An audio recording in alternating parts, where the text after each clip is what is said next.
Tsarkakekkiyar tuba ita ce tubar da mutum ya yi nadama akan mummunan aikinsa.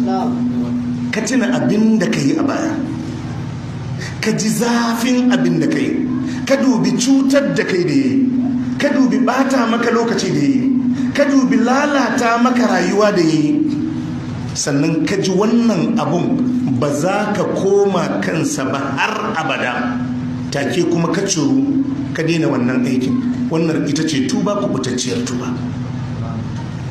ita ce tuba kubutacciyar tuba, tubar da aka yi nadama a cikinta, tubar da aka ɗauki azama ba da a sake komawa kan wannan laifin ba, tubar da a lokacin aka tubu gabarin laifin. Wannan tubar ita ce tubar da take amfanin ma'abucinta. Jama'a mun fahimta? Allah ce tubu ilallahi taubatan nasuha, ku tuba zuwa ga Allah, tuba ku butacciya amintacciya, tuba tsarkakekkiya. Yana daga cikin abun da karkarabu da shi a rayuwarka, ko sujuda kai ka dinga roƙon Allah, Allahumma rzuqni taubatan nasuhatan qabla al-maut. Allah ka azurta ni da tuba ta gaskiya kafin na mutu. Kar waɗannan ababa da kake na sabon Allah a zo a cin maka da kansu.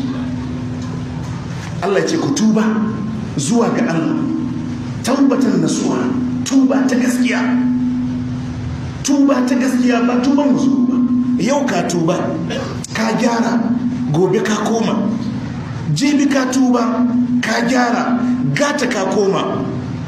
Lissafin Allah akan mu'amala da bawa innamal a'malu bil khawatim. Annabi yace duk abinda za a cimma bawa akai, lissafin aikin bawa abinda ya mutu akai. Ka tuba ka koma, ka tuba ka koma, ka tuba ka koma, baka tsoron lokacin da ka koman a ɗauki ranka.